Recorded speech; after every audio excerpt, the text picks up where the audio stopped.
What was once the game of the season not so long ago, Manchester United's trip to Chelsea on Thursday night is a mere sideshow to the unfolding drama of the title race. Erik ten Hag's side sits 6th in the Premier League table ahead of visiting Mauricio Pochettino's 11th-placed Blues, with both sides widely inconsistent of late. United followed up on a memorable FA Cup win over Liverpool, with a drab display at Brentford on the weekend, which saw them nonetheless grab what appeared to be a stoppage-time winner before quickly conceding a deserved leveler anyway. Chelsea meanwhile have not just been inconsistent from game to game, but also minute to minute. The West Londoners were lucky to hold onto a point against 10-man Burnley last time out and must now look to end a poor run of results against the Red Devils.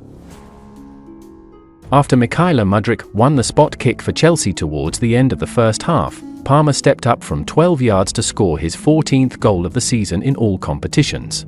The England international calmly dinked the ball past Mudryk in the Clarets' goal. Taking a penalty in such a manner shows extreme confidence, and that is no surprise given how good Palmer has been in his first season at Stamford Bridge. Crooks, though, who selected the Chelsea winger in his BBC Premier League Team of the Week, has fired a warning in Palmer's direction following the events on Saturday afternoon. The way Palmer dispatched his penalty showed me he has supreme confidence in his own ability, Crooks wrote. But his dinked finish was bordering on taking the Michaels, and players have a way of dealing with that.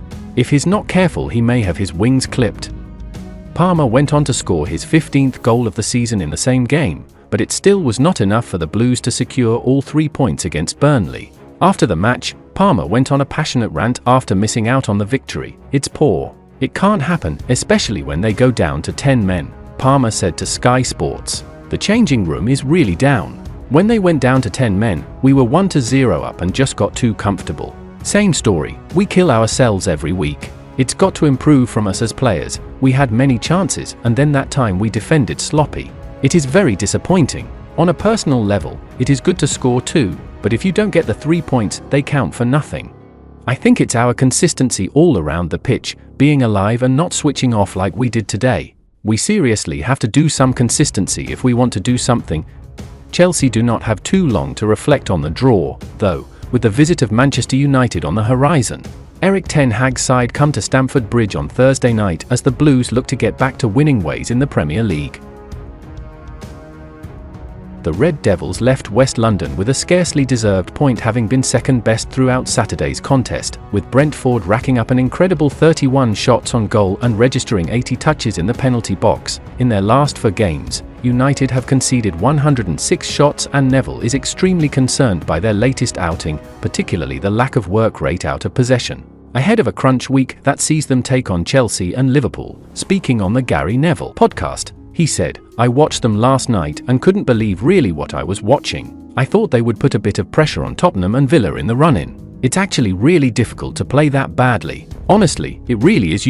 I can't think of any point in that game, maybe the first few minutes, where they did anything well at all. It was a horrible performance to the point where when Mason Mount scored, I think we may have had to start a petition to give Brentford 2 points back. It was absolute robbery. But then Brentford score. I can't explain that performance. I've no idea where it comes from. Very worrying that you can go to that level of low. You can play badly in football. You sometimes don't feel quite right. But that was a dismal effort in an attempt to play football, in an attempt to work as hard as you possibly can. When you give the ball away, their reaction is non-existent. They really are one of the worst teams out of possession."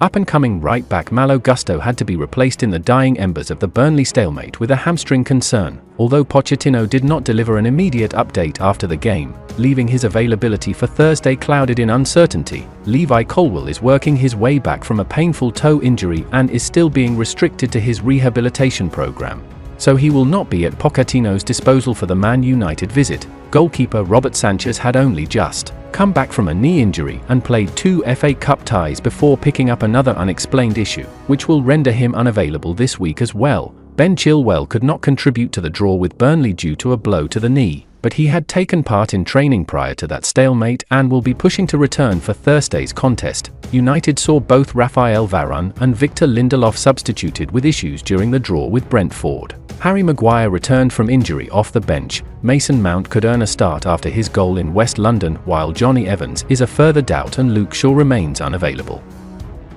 It was a huge summer of change at Chelsea, and Cole Palmer has emerged as the clear signing which has paid off for the Blues. Palmer made the decision to leave treble winners Manchester City last summer and switched to Chelsea for a reported initial £40 million transfer fee. As City cashed in on the academy product, the 21-year-old has been Chelsea's best piece of business from last summer, after scoring 16 goals in 36 games. It well eclipses the 6 goals Palmer managed in 41 matches for City, who enjoyed most of his appearances for Pep Guardiola's side coming off the bench. One player who headed out of Stamford Bridge last summer who has not had the same instant impact that Palmer has is Mason Mount.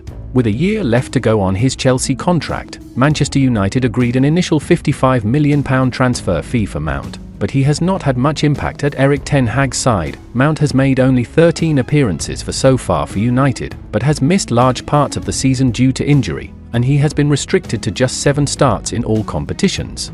The 25-year-old came through the youth team ranks at Stamford Bridge as he scored 33 goals in 195 games, but a remarkable statistic has emerged. Comparing Mount and Palmer's time at Chelsea, and specifically the assists they have provided from open play at Stamford Bridge, in the Premier League, Mount provided 7 assists from open play in 129 games. However, even though Palmer is still only his first season at Chelsea, he has set up 8 goals in just 23 Premier League games, and it is a figure which has stunned Chelsea fans on the social media platform formerly known as Twitter when comparing the stats of the duo. One fan wrote, "We're clear," another posted, "Palmer is clear," a third added, "A better replacement here," while a fourth posted, "Not even a comparison." One fan, meanwhile, had a comprehensive verdict: Mason Mount was a baller in Chelsea, but it's safe to say that Palmer is clear. Palmer is a much more productive player than Mount, and another fan posted, "We really upgraded on Mount." According to the organizer of the English top flight, Premier League, Palmer's first goal means he is the first Chelsea player to score in 5 straight league home matches since Eden Hazard. The attacking midfielder has now registered 13 goals and 8 assists in the Premier League so far this season, meaning he has become only the 5th player to reach 20 goal involvements in their debut campaign with Chelsea. He is also the youngest player in Chelsea's history to reach that milestone at the tender age of 21. This feat has only previously been achieved by Blues legends Jimmy Floyd Hasselbank, 32 goal involvements, Diego Costa, 23, Cesc Fabregas, 21, and Eden Hazard, 20. Overall, if Cole Palmer shines again on Thursday, it will be a statement of the English player's class against Mason Mount.